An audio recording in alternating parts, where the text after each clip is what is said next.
Welcome back to my wool applique series. Now it is time to stitch. Once we've had the design all laid out and it's ready to go, it's time to stitch. Now, like I said earlier, in the first part is I use size 8 Valdani pearl cotton. You can use floss and use enough floss where you think it's thick enough, 2 or 3 strands, or you could use size 8 like I do.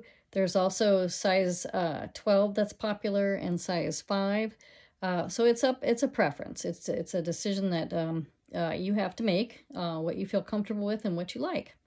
So the first stitch I'm going to teach you is the blanket stitch, which is often used when we are stitching these.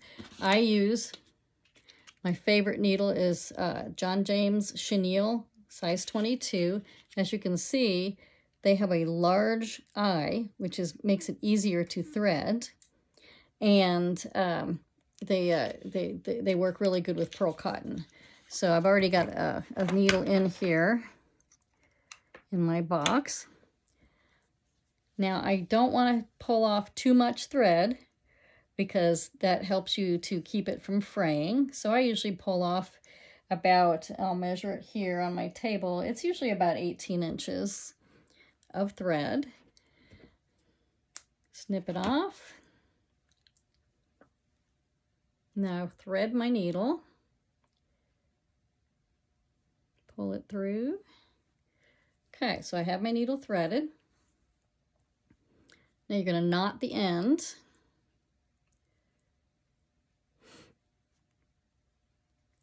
And what you do is you start off from the bottom.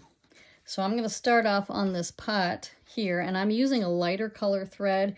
You can use the colors that match your appliques, like you can use blue on the pot, red on the star, black on the circle, or you can use black all over for a primitive look. I just wanted to use a nice lighter color so you would actually be able to see what I'm doing.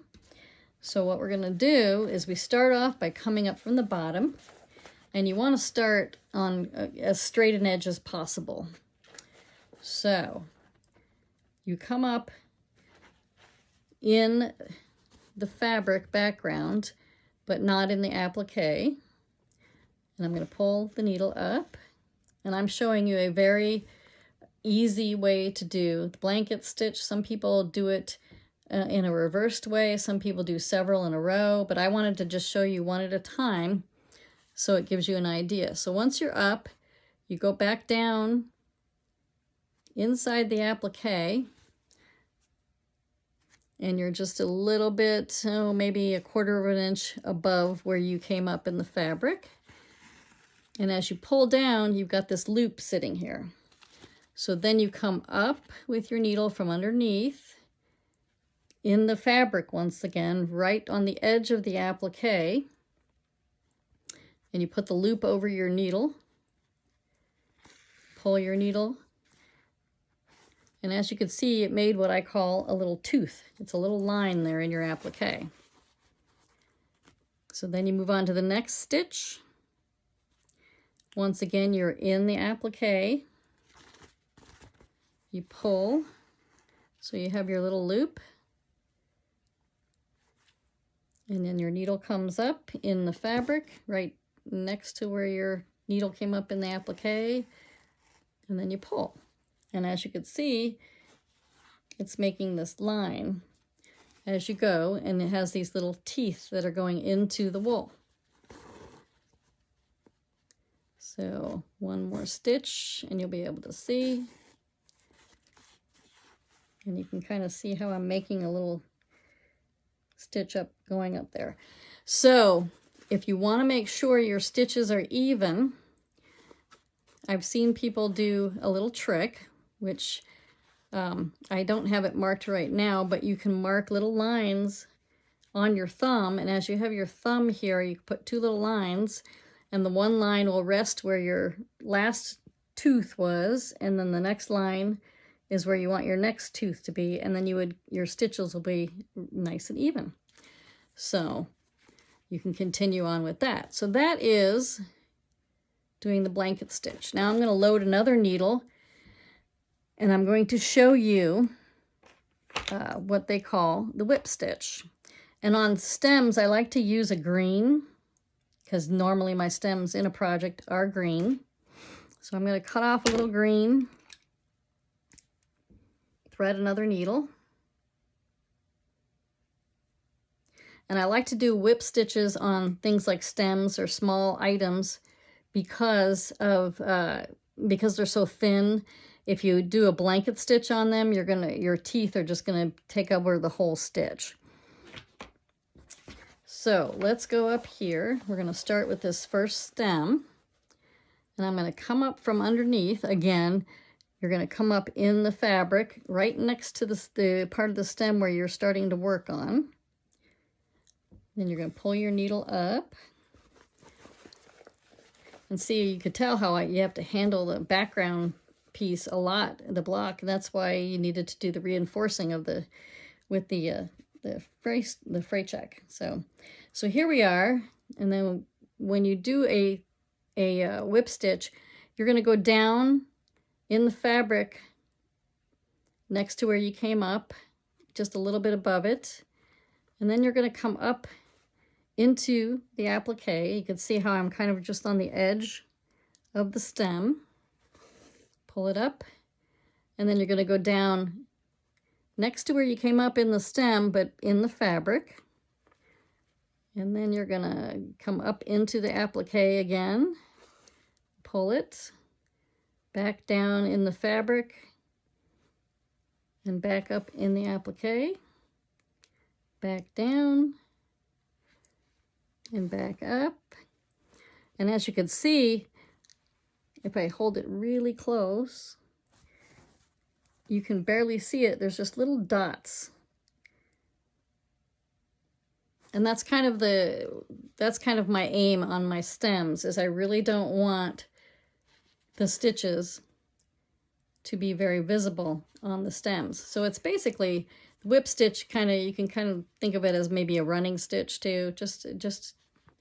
You're just catching the edge of your stem applique, and you just go up the stem to secure your stitches there. So that's the whip stitch. Now, the next thing we're going to do is we're going to do inside corners and points. And I'm going to do that on a standalone applique of a star and a square that'll be easier to see. So when I come back, I'll have that ready to go. So this is a piece that I have worked on before. And what I'm going to do is, you can see I've already done it on a couple of the sides. So I'm going to start right over here on this side, doing a blanket stitch, and I'm going to work my way up to the point and show you how I secure the point. So we'll do a few blanket stitches to get up to that corner. And then there's another stitch there.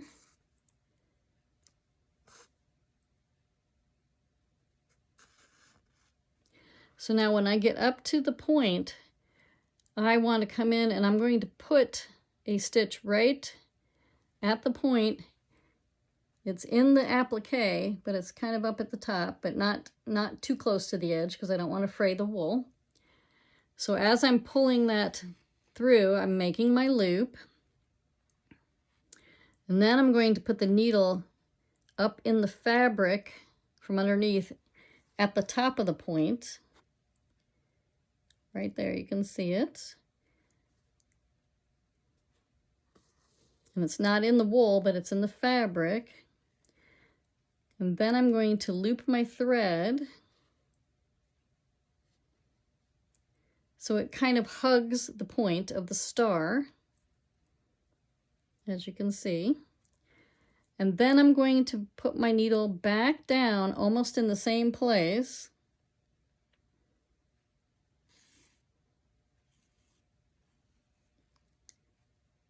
And then that kind of anchors that stitch right there at the top. And then as I go around, then I can go ahead and continue on down with my blanket stitch.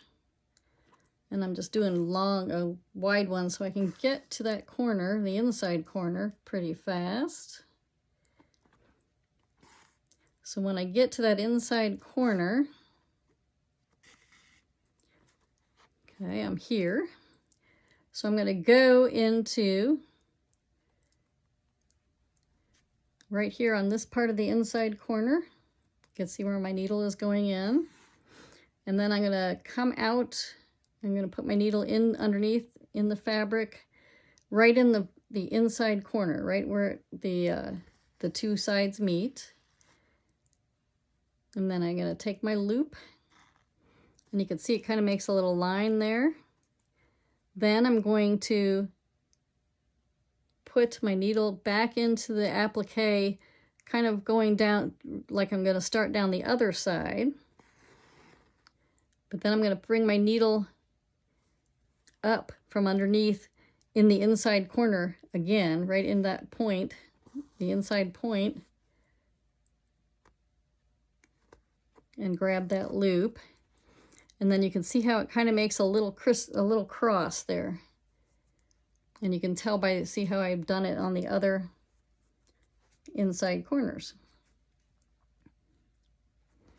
And then I think that that secures the inside corner well, and then you can continue on and finish up the star with the blanket stitch. So that is doing inside corners and points. It might be easier to read the explanation to that in my post and see the pictures there, but that's about as clear as I can explain it here. So I hope you've enjoyed this series.